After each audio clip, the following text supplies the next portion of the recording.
Gentlemen, please let's take our seats.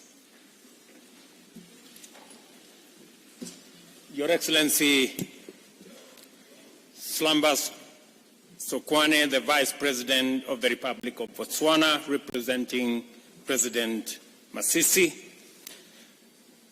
Your Excellency Roman Mayor Falcon, the President of the UN Habitat Assembly, Director General of the United Nations Office at Nairobi, Zainab Hawa Bangura, Executive Director of the UN Habitat, Maimuna Sharif, my sister, Honorable Ministers and Heads of Delegations, Mayors and representatives of local and regional governments, delegates, distinguished ladies and gentlemen, good morning and welcome to Nairobi.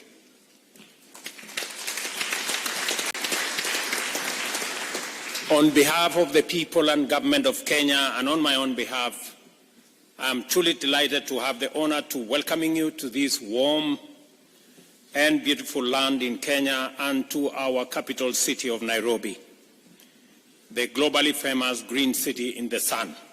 I hope you have already experienced our people's legendary hospitality and that you will find some time to explore and enjoy the attractions which have earned us the name Magical Kenya. Maybe at this point it is important for me to tell you maybe three things that are important for your stay in Nairobi. Number one, this is the city, the only one in the world, with a closed canopy forest on one side, the side where we are.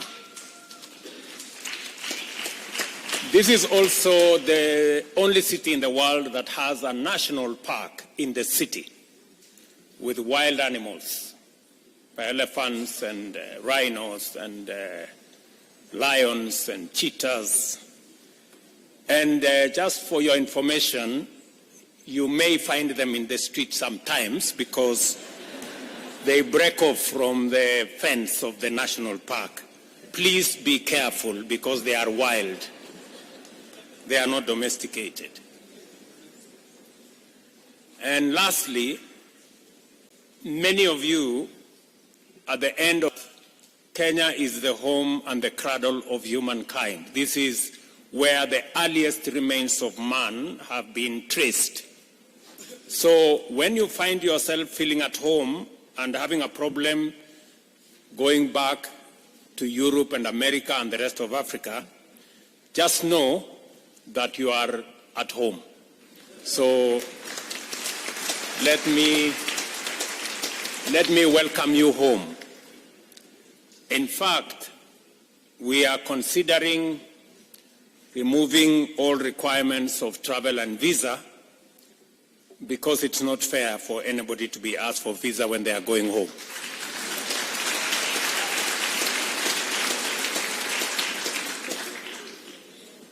Our ambition to be the home of the United Nations Human Settlement Program, UN Habitat, was inspired by a deep commitment to pursue economic development together with sustainable urbanization in harmony with the preservation of our national heritage. The international community's decision to locate this critical organization here is therefore out of recognition and emphatic endorsement of this commitment. Our experience in balancing the imperatives of industrialization, sustainable urbanization, and ecological responsibility as fundamental components of socio-economic transformation has had its challenges and setbacks. But we are persuaded now, more than ever, that not only is it worthwhile and feasible, but it also enhances the efficiency, safety, beauty, and livability of our cities. Even now, challenges exist with variety and on a scale that is unprecedented. The world is emerging from a devastating pandemic whilst grappling with a relentless economic crisis driven by geopolitical tensions as well as the triple planetary crisis of pollution, loss of biodiversity, and of course, climate change. As a consequence, millions of people throughout the world have been adversely affected, including through threats to life and also threats to livelihoods. In addition to normal migration to urban areas, millions of people displaced by the recent social, economic, and political upheavals joined the poor, vulnerable, underserved, and marginal segments of our urban populations. For better or for worse, the world population has reached 8 billion people, 57% of whom live in urban areas. These numbers are expected to increase steadily in the coming years, but urban populations are projected to rise even faster. In the global south, the rates will be even more pronounced, whilst in Africa, where the median age is 19, urban populations will be very youthful, presenting a novel set of challenges and opportunities for national economic and urban planning and general development. Urban centers have always held the most intense concentrations of both best and the worst human possibilities: wealth and poverty, well-being and suffering, dignity and misery, all in one ecosystem. As a result, they are also the theaters of the starkest inequalities in human opportunities and human outcomes. The explosion in global populations as well as urbanization has immense implications for global production and consumption, with humanity poised firmly between trends and practices likely to overwhelm the planet's capacity to support life on one end and clean, green, efficient, and abundant sustainability on the other end.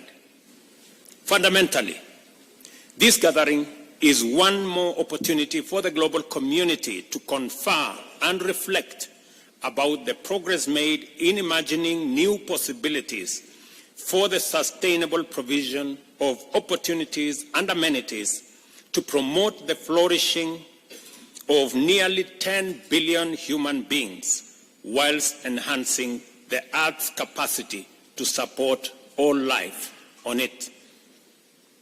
Urbanization is an economy's ultimate test of efficiency, inclusivity, resilience, and sustainability across all goods and services. Huge demands for basic goods is always accompanied by tremendous pressure on energy resources and the environment. The connection between prosperity and ecological sustainability is always strong and direct. How we perform in this test depends on the type and quality of decisions, choices, strategies, and policies that we make and pursue, which in turn reflects the depth of our deliberations and attention to the agenda in forums like this one. Our progress in affirming the fundamental right to decent housing is critical to the achievement of sustainable urbanization in terms of SDG number 11. Recognizing this imperative and realizing that more than half of Kenya's population will live in urban areas by 2050, we have integrated universal housing as a critical pillar of the national bottom-up economic transformation agenda. Into the housing program, we have further mainstreamed sustainable urban practices of green building, green spaces, adoption of low-carbon energy use, including low-carbon transport solutions, as well as urban agriculture and effective waste management. The governor of Nairobi informed me this morning that he made sure that all the delegates were transported on buses that do not use fossil fuels. that all the buses that were used to transport delegates here were using green energy. In addition to these measures under our urban resilience program, we are restoring degraded landscapes and ecosystems through a robust program, which includes increasing Kenya's tree cover from 12% currently to 30% by planting 15 billion trees over the next 10 years. Our capacity to coherently pursue these vital objectives has been significantly bolstered by the government's policy to mainstream sustainable development goals generally, and more pertinently, number 11 on sustainable cities and communities, and number 13 on climate action into national development planning and implementation. A key barrier to our aspiration for sustainable urbanization happens to be the very impediment to efficient, sustainable climate action in the global South and Africa, and that is sufficient and affordable financing. As a result, we are unable to effectively pursue all the opportunities in sustainable urbanization and leverage them to promote the broader agenda of economic transformation, climate action, and sustainable development. Our discussions must therefore pay due attention to the fact that the prevalent unjustness of the international financial architecture and the discriminatory practices inherent in development financing are iniquitous insofar as they directly and indirectly exacerbate the vulnerability of the majority of humanity. It is time, therefore, to correct this systemic injustice to enable us effectively mobilize multilateralism to achieve global net zero emissions, avert a climate catastrophe, and achieve sustainable development goals. Let us apply ourselves to these imperatives and ultimately make a stand and take a stand for humanity by way of embracing an effective, sustainable, inclusive, and just vision for the UN habitat. I acknowledge with profound gratitude the progress UN Habitat has made in refining and championing the deployment of effective multilateralism in addressing the challenges of human settlement and promoting sustainable urbanization. For this reason, I believe it is necessary to reiterate here the urgent need and immense importance of strengthening UN Habitat and enhancing its capacity to support member states in advancing the agenda of sustainable urbanization and human settlement. Clearly, we have an assignment, and your work is well defined. I urge you to exploit this important opportunity to generate a robust framework for addressing the existential crisis of our time. On that note, I would like to announce to you that Kenya is privileged to have the honor of co-hosting the inaugural Africa Climate Summit to be held from the 4th to the 6th of September this year here in Nairobi. The summit will be Africa's opportunity to refine its position in preparation for COP28, which I hope is going to be the last COP for us to host, where we expect to articulate our agenda in a strong, clear, united, and effective voice. I take this opportunity to welcome you back to Nairobi for the summit. And I hope we will all have the resolve of making COP28 the last COP that we are going to hold as humanity. I am told that there are preparations for COP29. I think they should be cancelled. Because it is possible for us to agree on a framework that will bring everybody on board. And as a continent, we will be going to COP28 with a clear mind on what we need to do and how Africa and the global south can work with the global north, not as adversaries, but as partners to be able to resolve the climate crisis and present ourselves the opportunity to have a win-win outcome that has no finger pointing.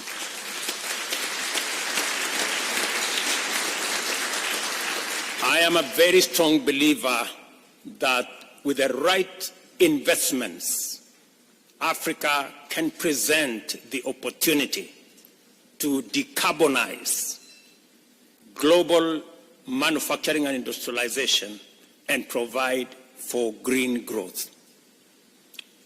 This is not an occasion for us to do the usual, North versus South. I think it will be irresponsible of us to continue that conversation. The South is as in danger as is the North on this matter of climate change. None of us is safe. And therefore, we should act in concert, we should act together, and we should seek a win-win outcome. The second session of the UN Habitat Assembly is now officially open, and I thank you.